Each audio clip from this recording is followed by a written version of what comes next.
Shalom, mis queridos y amados hermanos, les saludo con la paz de nuestro Señor Jesucristo.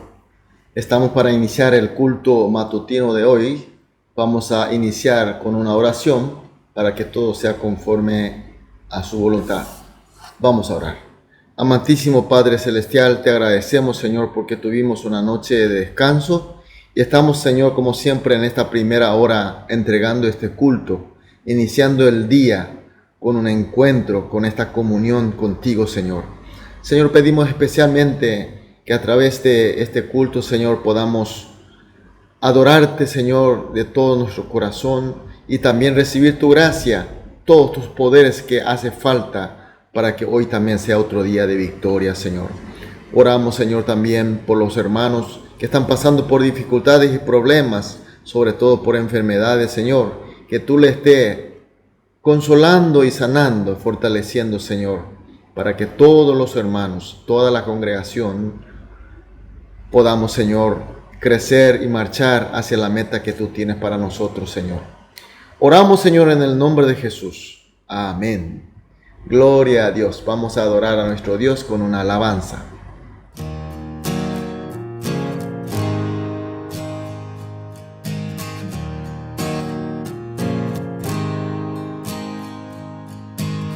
No hay mar que tú no puedas abrir, no hay monte que no puedas mover. Hay esperanza para el perdido, hay fuerzas para el débil. Hoy debes tener fe, debes tener fe. Es luz en tinieblas, es la esperanza, y Él va contigo, a tu lado está. Tienes que creerlo antes de verlo y confiar en Él, un camino abrirá. Debes tener fe, debes tener.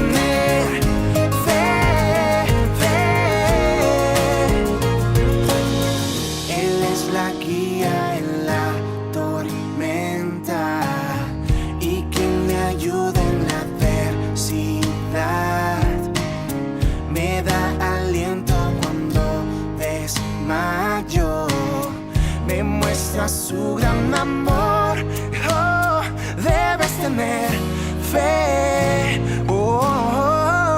es luz en tinieblas, es la esperanza, y Él va contigo, a tu lado está.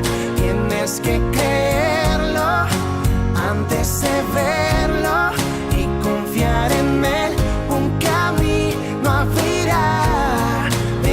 Tener fe,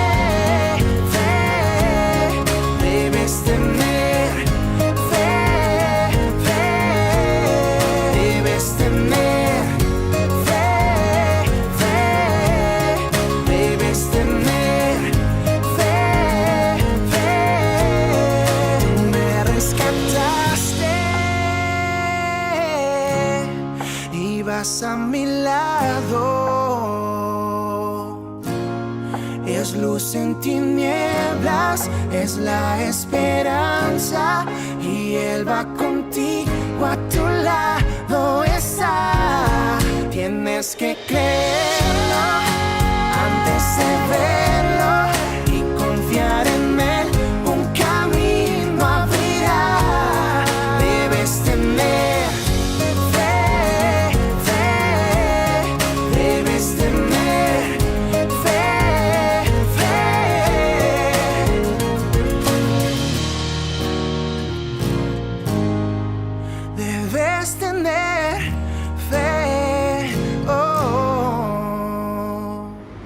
Amén, aleluya, gloria a Dios. Vamos a leer la palabra de Dios. Seguimos con el libro de Números, capítulo 26. Hoy vamos a leer los versículos 63 hasta 65. Libro de Números, capítulo 26, los versículos 63 al 65. Leemos juntos. Estos son los contados por Moisés y el sacerdote Eleazar, los cuales contaron los hijos de Israel en los campos de Moab, junto al Jordán, frente a Jericó. Y entre estos ninguno hubo de los contados por Moisés y el sacerdote Aarón, quienes contaron a los hijos de Israel en el desierto de Sinaí.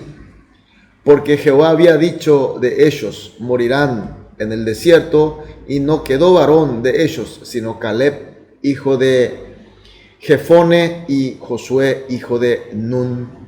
Amén. Efectivamente, como vimos, Dios manda hacer un censo al pueblo de Israel antes de entrar a la tierra de Canaán, la tierra prometida por Dios. Y este censo era el segundo. El primero fue en el monte Sinaí, antes de partir hacia la tierra de Canaán. Eso fue hace 38 años atrás. Pero lo extraño de este segundo censo es que no había nadie de los que fueron censados antes de la primera vez, excepto Josué y Caleb.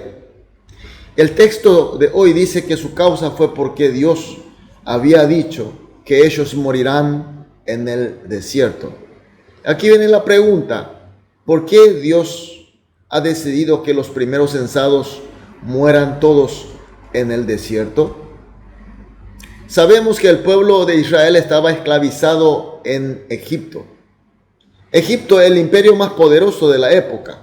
El pueblo de Israel, sin fuerza suficiente, no tenía organización. Es decir, que Israel por su propia fuerza se libere y vuelva a su tierra entregada por Dios, era imposible. Era algo imposible. Pero sabemos que Dios hizo que sea posible.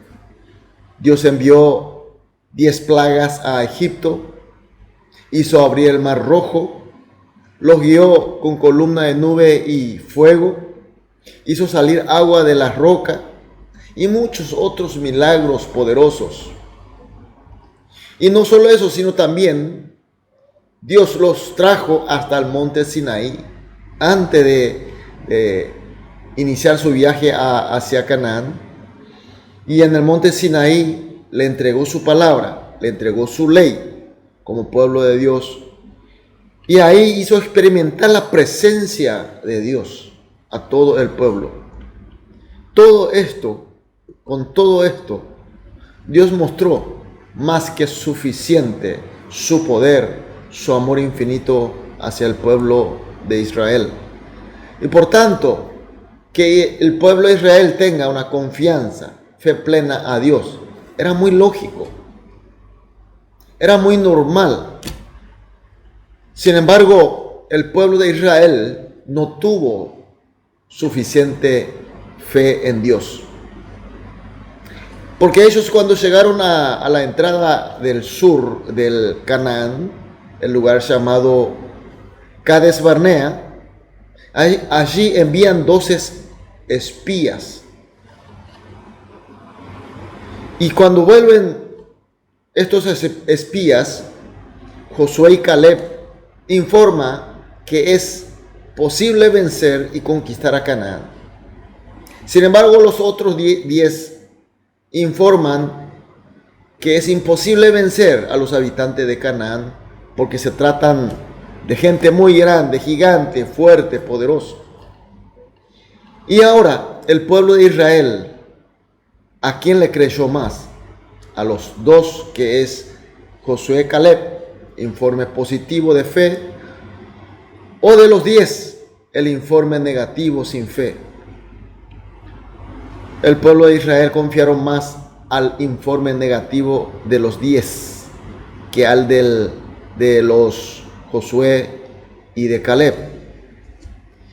Y así se alzaron en contra de Moisés, se levantaron en contra de Dios y clamaron: ¿por qué nos trajiste hasta aquí para que seamos muertos por ellos? Y dijeron que vamos a levantar un nuevo líder y volveremos a Egipto. Como dijimos, Dios ya mostró más que suficiente su poder, su fuerza, su posibilidad y el amor y la gracia sobre todo a Israel para que este pueblo tenga la fe plena en Dios.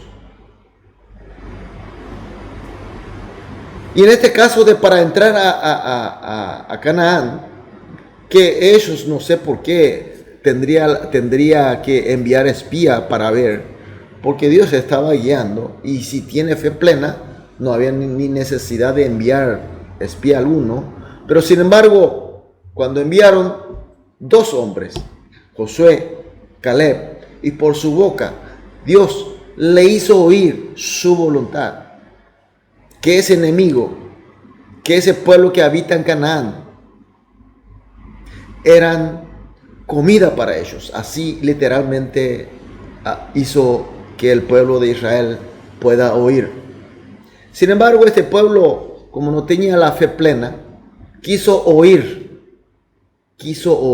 el informe de sin fe, el informe negativo, habiendo el informe de fe y el informe de no fe. Ellos prefirieron confiar en el informe de sin fe, porque ellos no tenían la fe. Y por eso se levantaron en contra de Dios, y Dios declaró que morirán todos en el desierto, en el sentido de que ninguno de ellos entrarán a la tierra prometida, a excepción de estos 2 hombres de fe que fueron Josué y Caleb. Mis queridos hermanos, ¿qué significa esta historia para nosotros de hoy? ¿Qué está diciendo Dios a nosotros en este momento? En primer lugar, la palabra de Dios, la guía de Dios, la voluntad de Dios siempre se cumple plenamente, completamente. Y aquellos que tienen fe en Dios puede entender la palabra de Dios y puede entender esta verdad de Dios y por tanto la obedece y en consecuencia recibe la bendición y la puede disfrutar plenamente. Ahora entonces, mis queridos hermanos, ¿cómo estamos nosotros? ¿Cómo nosotros recibimos la palabra de Dios? ¿Cómo recibimos su guía? ¿Cómo recibimos su gracia? Oímos su palabra con la plena fe y por eso obedecemos y estamos recibiendo sus bendiciones y estamos disfrutándola. O de repente nuestra fe no es suficiente, no confiamos del todo, entonces dudamos siempre o queremos oír las palabras de sin fe, la palabra negativa, y por eso estamos alzando en contra de Dios. Por eso, mis queridos hermanos, esta mañana, con esta lección de Dios, vamos a orar de esta manera. Vamos a orar juntos, como siempre hacemos en todos los cultos matutinos, 3 oraciones. Primera oración: Señor, que tengamos fe plena en tu palabra, en tu guía, y además obedezcamos. Segunda oración: que no hagamos casos a las palabras negativas de sin fe. Eso siempre va a haber. Tercera: que con la fe plena, confiando y obedeciendo a Dios, recibamos su bendición y la disfrutemos. Oramos estas 3 oraciones juntos, después individualmente. Una vez terminadas las oraciones, saldremos a dedicar las actividades de hoy, pero con la plena fe en Dios, obedeciendo en su palabra y disfrutando sus bendiciones. Amén. Amén. Gloria a Dios. Vamos a orar. Amado Dios, muchas gracias de nuevo por tu palabra y por tu luz. Señor, pedimos que tengamos fe plena en tu palabra y en tu guía y que te obedezcamos, Señor. Hay tantas palabras negativas sin fe en este mundo, Señor, que no hagamos caso, sino que con la fe plena y confiando y obedeciendo a ti, Señor, recibamos tu bendición y que la disfrutemos, Señor, plenamente. Señor, oramos en el nombre de nuestro Señor Jesús. Amén.